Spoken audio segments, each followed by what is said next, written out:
Hujan beserta angin kencang yang mengguyur Jogja pada sore hari ini pada tanggal 30 Maret 2016 pada jam setengah 4 sampai 16.44 waktu Indonesia bagian Barat turut merusak beberapa bagian dari bangunan hotel baru yang berada di Jalan Kusuma Negara. Terlihat bahwa sejumlah kaca pecah dan beruntung bangunan hotel tersebut belum ditempati dan masih dalam proses pengerjaan.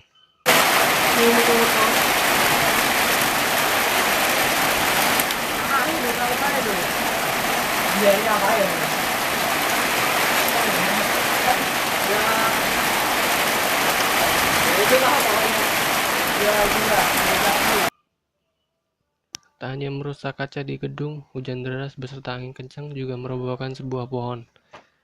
Pohon roboh ini berada di samping rumah warga yang berada di Jalan Mujamuju RT 42 Umbul Harjo. Pohon rubuh ini mengenai sebagian dari rumah warga tersebut.